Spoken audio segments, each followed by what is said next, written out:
अस्सलाम वालेकुम dear student. तो आज हम चैप्टर नंबर 11 को आगे कंटिन्यू करेंगे।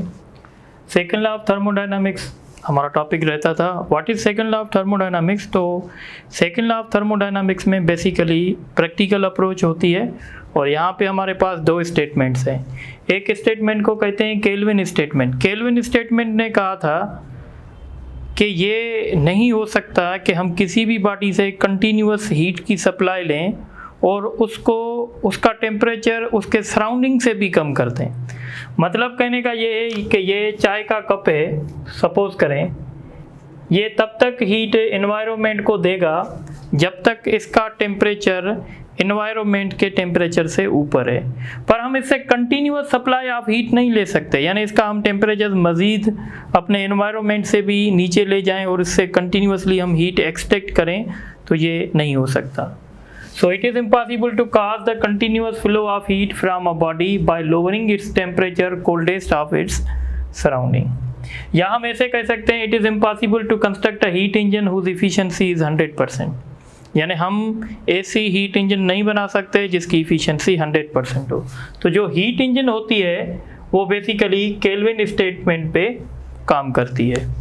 इस तरीके से क्लासियस स्टेटमेंट दूसरा है हमारे पास। Clausius statement, according to Clausius statement it is impossible to cause the heat to flow from cold body to hot body without expenditure of energy. Naturally जो हीट होती है वो हॉट बॉडी से cold body flow होती है, पर अगर हम कोल्ड बॉडी से हॉट बॉडी हीट फ्लो करवाएं तो नेचुरली नहीं होती है। इसके लिए हमें क्या करना पड़ेगा? एनर्जी का खर्चा करना पड़ेगा।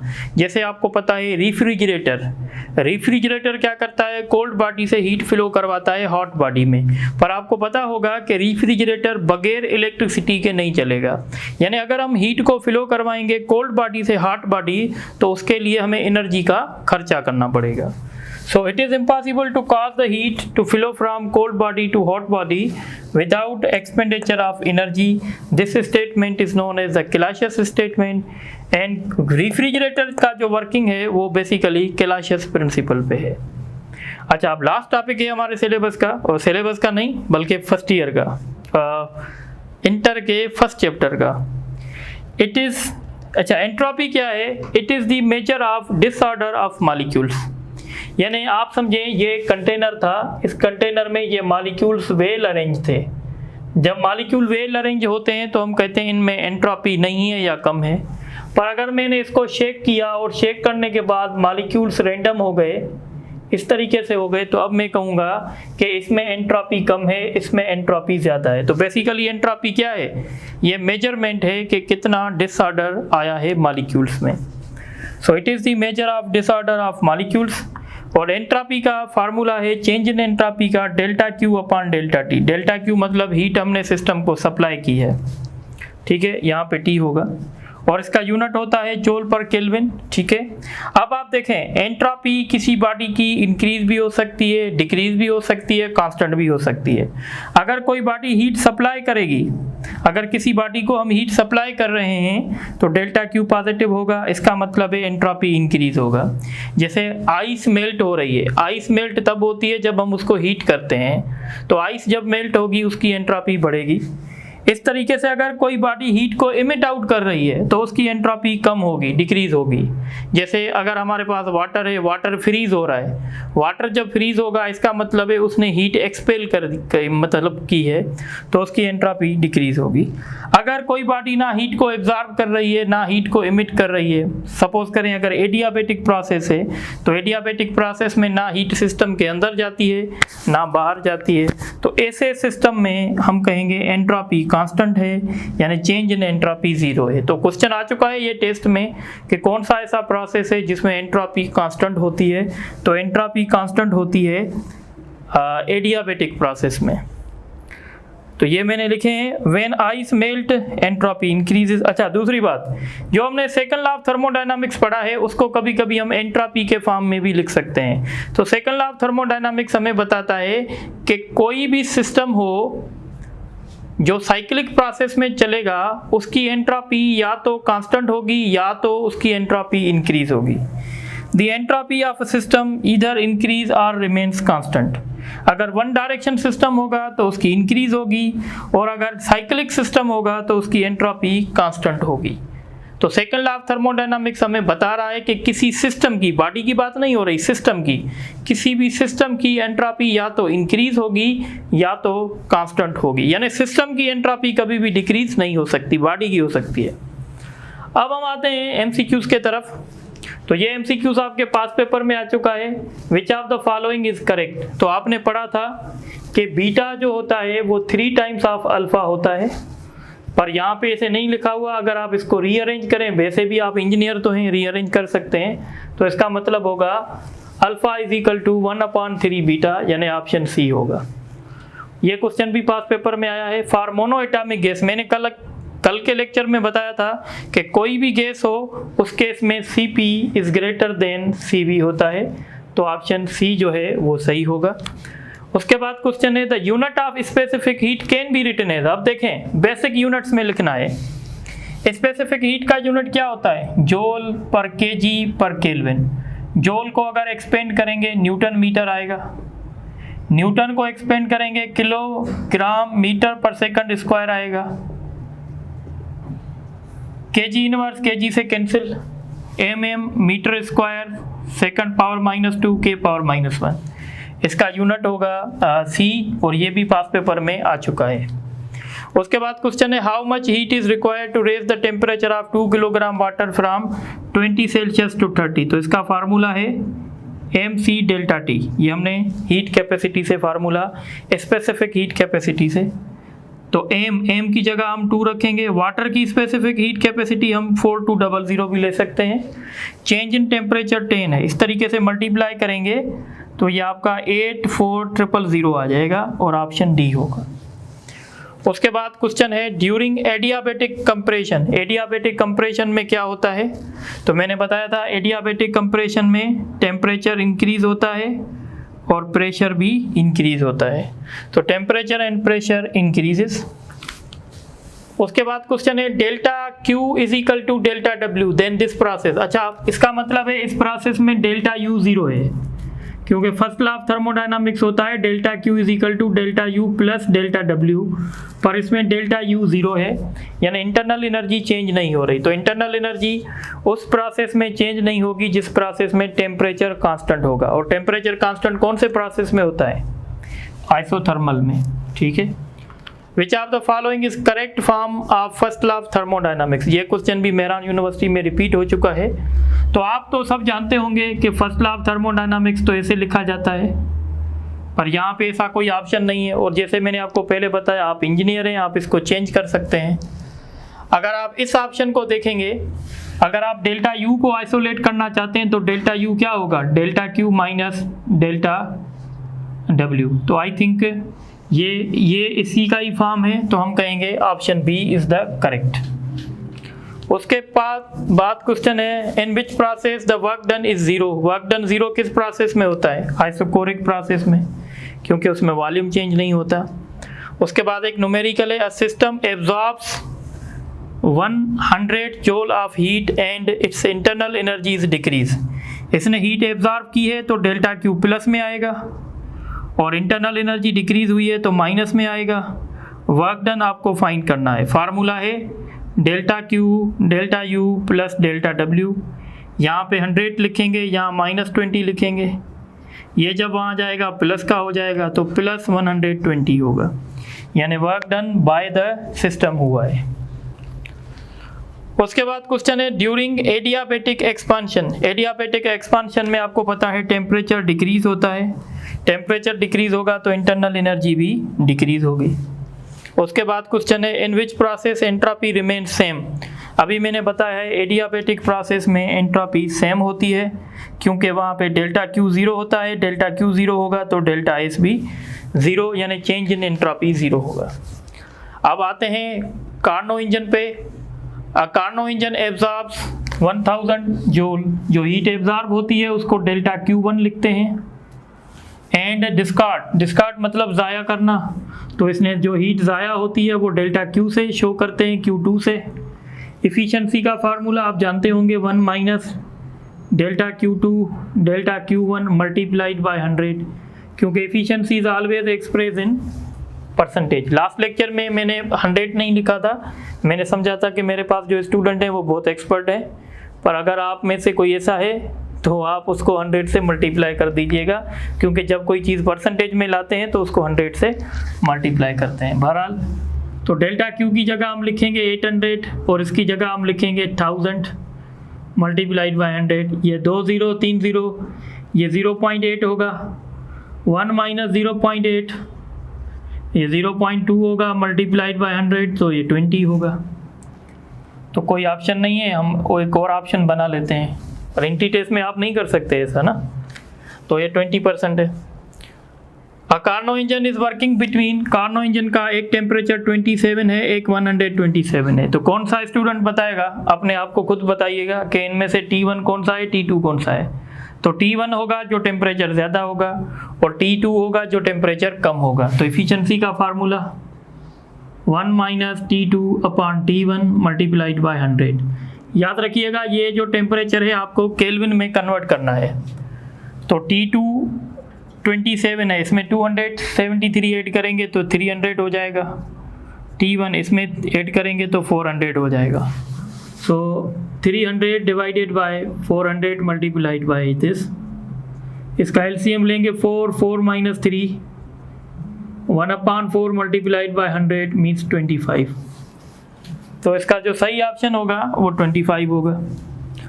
अच्छा, उसके बाद क्वेश्चन है the efficiency of Carnot engine can be increase. तो कल मैंने बताया था कि ये इंक्रीज तब हो सकती है जब हम सिंक का टेम्परेचर डिक्रीज करें और हॉट बॉडी का टेम्परेचर इंक्रीज करें, तो डी ऑप्शन होगा।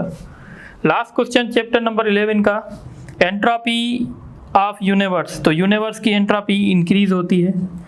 तो इस तरीके से ये 11th चैप्टर ख़त्म हो गया। हमारी कोशिश है कि हम इन लेक्चर्स को आगे बढ़ाएं, क्योंकि सिर्फ मेहरान यूनिवर्सिटी की टेस्ट ही आपको नहीं देनी है, और यूनिवर्सिटीज़ की भी देनी है। तो आप देख लें, फिर आगे डिस्कस करेंगे।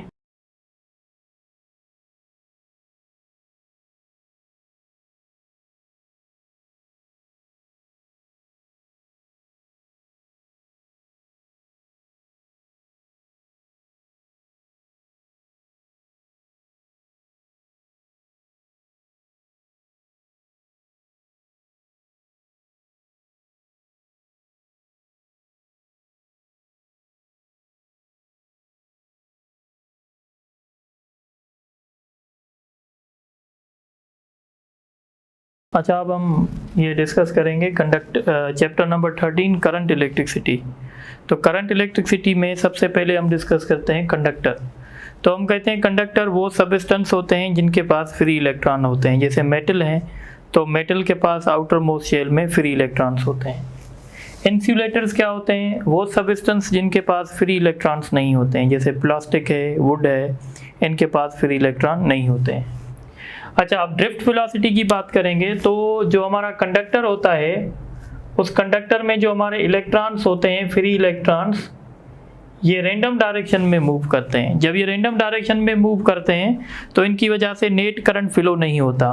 पर जब हम यहाँ पे कोई सोर्स लगाते हैं ना ईएमएफ का, तो फिर क्या होते हैं, ये सारे इलेक्ट्रॉन नेगेटिव से पॉजिटिव के तरफ ड्रिफ्ट होते हैं। तो हम कहते हैं जब हम सोर्स लगाते हैं तो ये एक इलेक्ट्रॉन एक एवरेज वेलोसिटी के साथ नेगेटिव से पॉजिटिव के तरफ ड्रिफ्ट होते हैं, और उस वेलोसिटी को कहते हैं drift velocity. The average velocity which drift the electron from negative to positive terminal of battery. ठीक है, अब हम बात करेंगे करंट की। तो करंट क्या होता है, the rate of flow of charges, I is equal to Q upon T। The ऐसा unit of current is coulomb per second, या हम इसको एम्पियर कह सकते हैं। अब बात याद रखिएगा, 1 एम्पियर करंट कब होगा, तो हम कहेंगे जब किसी कंडक्टर में 1 सेकंड में 1 कूलम चार्ज फ्लो करेगी, तो हम कहेंगे उस कंडक्टर में जो करंट फ्लो हो रहा था वो 1 एम्पियर हो रहा था मसलन। अच्छा, 1 एम्पियर में कितने, 1 कूलम में कितने इलेक्ट्रॉन्स आएंगे, 6.25 इंटू 10⁻18 इलेक्ट्रॉन्स। यानी अगर किसी कंडक्टर में किसी जगह से 6.25 इंटू 10⁻18 इलेक्ट्रॉन्स का गुजर होगा 1 सेकंड में, तो हम कहेंगे इस कंडक्टर में जो करंट फ्लो हो रहा है वो 1 एम्पियर का हो रहा है। करंट के डायरेक्शन होते हैं, डायरेक्शन ऑफ करंट, एक को कहते हैं कन्वेंशनल करंट। कन्वेंशनल करंट वो होता है जो पॉजिटिव से नेगेटिव फ्लो होता है। कन्वेंशनल करंट वो होता है जो हायर पोटेंशियल से लोअर पोटेंशियल फ्लो होता है। और दूसरा होता है इलेक्ट्रॉनिक करंट। इलेक्ट्रॉनिक करंट वो होता है जो नेगेटिव से जो है वो अपना पॉजिटिव के तरफ फ्लो होता है। सो it flows from positive to negative, that's called conventional current. It flows from negative to positive, this is called the electronic current। ठीक है, अब हम डिस्कस करेंगे ओम्स लॉ। ओम्स लॉ क्या है? It gives the relationship between voltage and current. जब हमें voltage और करंट के बीच में रिलेशन चाहिए तो हम ओम्स लॉ पढ़ते हैं। ओम्स लॉ का ग्राफ जो है वो करंट और वोल्टेज के बीच में, वोल्टेज और करंट के बीच में बनाया जाता है और ये ग्राफ स्ट्रेट लाइन है। तो Ohm's graph is a straight line, it is a straight line. ये क्वेश्चन आ चुका है पास पेपर में। सो ओम्स लॉ किसके बीच में रिलेशन देता है? वोल्टेज और करंट के बीच में। रिलेशन क्या है? Current is directly proportional to voltage. जब हम करंट को रिमूव करेंगे, जब हम प्रोपोर्शनलिटी को रिमूव करेंगे कांस्टेंट, यहाँ पे के कांस्टेंट है, वेयर के is called conductance and it's unit is MHO, मोहो, या हम इसको कहते हैं साइमन। ठीक है, तो साइमन या मोहो किसका यूनिट है? तो ये कंडक्टेंस का यूनिट है। ये कंडक्टेंस जो है ये रेजिस्टेंस का रेसिप्रोकल है। याद रखिएगा K इज 1/R। तो इसलिए जब हम K की जगह 1/R रखेंगे तो हमारा फार्मूला हो जाएगा V is equal to IR। So V is equal to IR, this is called mathematical form of Ohm's law. ये भी पास पेपर में आ चुका है कि हम ओम्स लॉ का मैथमेटिकल फॉर्म बताएं। अब इलेक्ट्रिक रेजिस्टेंस क्या है? तो इलेक्ट्रिक रेजिस्टेंस को समझो तो हम कहते हैं कि जब इलेक्ट्रॉन किसी कंडक्टर में फ्लो होते हैं तो ये एटम होते हैं और ये इलेक्ट्रॉन होते हैं। तो जब इलेक्ट्रॉन नेगेटिव से पॉजिटिव जाते हैं तो इन एटम के साथ कोलिजन करते हैं, और जब ये इलेक्ट्रॉन एटम के साथ कोलिजन करते हैं तो एक किस्म की रुकावट फील करते हैं और हम उस रुकावट को कहते हैं electric resistance. It is the resistance experience by charge to flow. It is due to, resistance किसकी वजह से? It is due to collision of electron with atoms. ठीक है, और इसका यूनिट क्या है? Its unit is volt per ampere, या हम इसको ओम कह सकते हैं। तो ohm is the unit of resistance. ठीक है, या volt per ampere is the unit of resistance. अब हम ये समझने की कोशिश करेंगे कि कौन से फैक्टर है जिस पे रेजिस्टेंस डिपेंड करती है। अगर हम टेम्परेचर को कांस्टेंट रखेंगे तो resistance directly proportional to length करेगी। जितनी कंडक्टर की लेंथ ज़्यादा होगी उतनी रेजिस्टेंस ज़्यादा होगी। And resistance is inversely proportional to cross section area of conductor. जितना कंडक्टर मोटा होगा उतनी रेजिस्टेंस कम होगी, जितना कंडक्टर हमारा थिन होगा उतनी रेजिस्टेंस ज़्यादा होगी। अगर हम इन दोनों को कंबाइन करेंगे, प्रोपोर्शनलिटी की साइन रिमूव करेंगे तो यहाँ पे रो कांस्टेंट रखेंगे और इस रो को कहते हैं रेजिस्टिविटी या स्पेसिफिक रेजिस्टेंस। तो आपसे रेजिस्टेंस की इक्वेशन पूछ सकते हैं। तो रेजिस्टेंस की इक्वेशन है R is equal to rho L upon A। ये रेजिस्टिविटी क्या है? Where rho is called specific resistance or resistivity. What is specific resistance?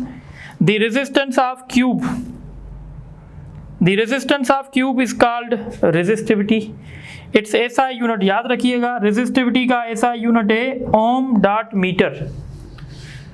It only depends upon the temperature and nature of substance. याद रखिएगा resistivity ना तो conductor की area पे depend करती है ना तो कंडक्टर की लेंथ पे डिपेंड करती है, ये डिपेंड करेगी टेम्परेचर पे और कंडक्टर की नेचर पे।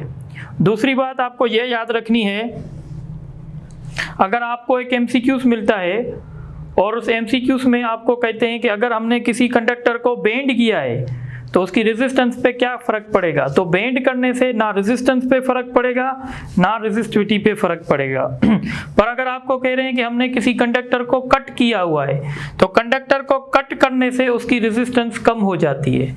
क्यों कम हो जाती है? क्योंकि उसकी लेंथ कम हो जाती है।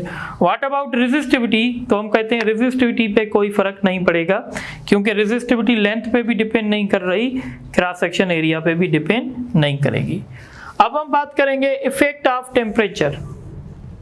तो टेम्परेचर इंक्रीज करने से जो हमारे कंडक्टर्स होते हैं उनकी रेजिस्टेंस भी इंक्रीज होती है, उनकी रेजिस्टिविटी भी इंक्रीज होती है। क्या होता है कि जैसे हम टेम्परेचर बढ़ाते हैं तो कंडक्टर के जो एटम्स होते हैं वो मोर फ्रीक्वेंटली वाइब्रेट करते हैं। जब फ्रीक्वेंटली वाइब्रेशन होगी तो उनकी इलेक्ट्रॉन के साथ कोलिजन ज़्यादा होगी, और कोलिजन ज़्यादा होने से हम कहेंगे रेजिस्टेंस भी बढ़ जाएगी, रेजिस्टिविटी भी बढ़ जाएगी। The resistance of conductor increase with increase in temperature, और ये एक्सपेरिमेंटली देखा गया है। Change in resistance is directly proportional to original resistance, change in resistance is directly proportional to change in temperature. जब हम इन दोनों को कंबाइन करेंगे और प्रोपोर्शनलिटी की साइन रिमूव करेंगे तो अल्फा कांस्टेंट रखेंगे, तो ये चेंज इन रेजिस्टेंस की इक्वेशन हो जाएगी और ये फाइनल रेजिस्टेंस की इक्वेशन हो जाएगी। मतलब किसी भी टेम्परेचर पे आप फाइंड करना चाहते हैं, where alpha is called temperature coefficient of resistance, और इसको भी हम ऐसे ही डिफाइन कर सकते हैं, it is the frictional change in resistance पर डिग्री राइज इन टेम्परेचर। इसका यूनिट भी केल्विन इनवर्स होगा।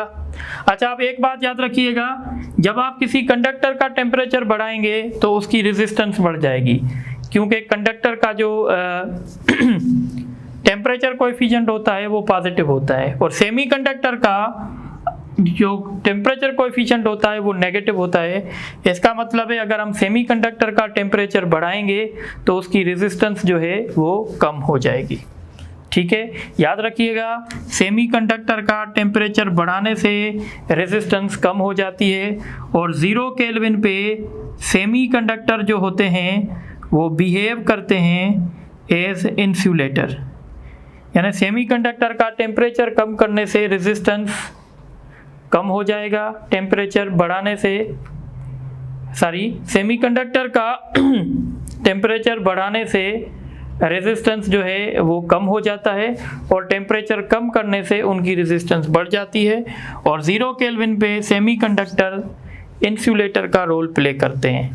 अब हम बात करेंगे कॉम्बिनेशन ऑफ रेजिस्टर्स। तो रेजिस्टर्स के दो कॉम्बिनेशन हो सकते हैं, एक सीरीज कॉम्बिनेशन होती है।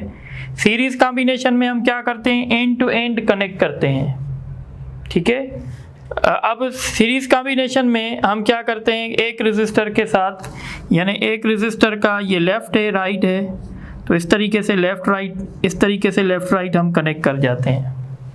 एक होता है साइड से कनेक्शन, एक होता है एंड टू एंड कनेक्शन। ठीक है, तो बहरहाल सीरीज की क्या प्रॉपर्टीज हैं, सीरीज में हमेशा करंट सेम होता है, सीरीज में वोल्टेज डिवाइड होती है, और सीरीज में इक्विवेलेंट रेजिस्टेंस बढ़ जाती है। इक्विवेलेंट रेजिस्टेंस जो होती है वो सम ऑफ द रेजिस्टेंस होती है। यानी सपोज करें अगर ये 2 ओम है, 3 ओम है, 5 ओम है, अगर हम टोटल रेजिस्टेंस निकालेंगे तो टोटल रेजिस्टेंस 10 ओम आएगी। तो सीरीज में हमें इक्विवेलेंट रेजिस्टेंस मिलेगी R1 + R2 + R3 and up to Rn। Resistors are added in series to increase the resistance. जब भी हमें रेजिस्टेंस को बढ़ाना होगा तो हम डेलिबरेटली रेजिस्टर सीरीज में कनेक्ट करेंगे। अच्छा, अगर ये 3 बल्ब सीरीज में लगे हुए हैं, ठीक है, बल्ब 1, बल्ब 2, बल्ब 3, अगर ये बैटरी के साथ सीरीज में है, अगर बल्ब नंबर 2 फॉल्टी है तो ये 2 बल्ब भी नहीं चलेंगे। यानी सीरीज में अगर एक बल्ब फॉल्टी होगा तो बाकी कोई भी बल्ब नहीं चलेगा। ठीक है, जैसे आपने देखा है डेकोरेशन जो लाइट्स होती हैं वो हमेशा सीरीज में लगी होती हैं, तो उनमें से जब एक बल्ब खराब होता है तो पूरी डेकोरेशन की जो लाइट्स होती हैं वो सारी की सारी नहीं चलती हैं। अब बात करेंगे पैरेलल कॉम्बिनेशन की। पैरेलल कॉम्बिनेशन में क्या होता है, करंट डिवाइड होता है, वोल्टेज पैरेलल में सेम होती है। जो हम घर के कनेक्शन करते हैं ना, होम कनेक्शन हमेशा किस में होते हैं, पैरेलल में। Home connections are in series. पर जैसे मैंने कहा डेकोरेशन की जो लाइट्स होती हैं, होम कनेक्शन जो होते हैं वो पैरेलल में होते हैं, home connections are in parallel, और जो डेकोरेशन की जो लाइट्स होती हैं वो हमेशा सीरीज में होती हैं। होम कनेक्शन हम ठीक है पैरेलल में क्यों करते हैं, क्योंकि पैरेलल में एक डिवाइस का चलना दूसरे डिवाइस पे डिपेंड नहीं करेगा। पैरेलल में क्या क्या है प्रॉपर्टीज, करंट डिवाइड होता है, वोल्टेज सेम होती है, और पैरेलल में रेजिस्टेंस कम हो जाती है। जब हम 2-3 रेजिस्टर्स को पैरेलल में कनेक्ट करेंगे ना, तो जो इफेक्टिव रेजिस्टेंस आएगी वो जो छोटे में छोटा रेजिस्टेंस है ना उससे भी कम आएगी।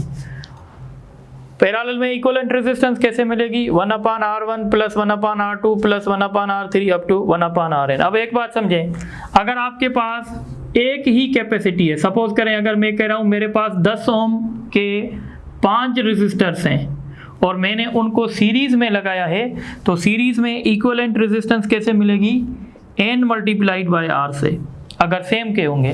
और पैरेलल में कैसे मिलेगी, R डिवाइडेड बाय n, यानी 10 ओम के रेजिस्टर हैं, मैं उसको 5 से डिवाइड कर दूंगा तो 2 रिजल्ट आएगा।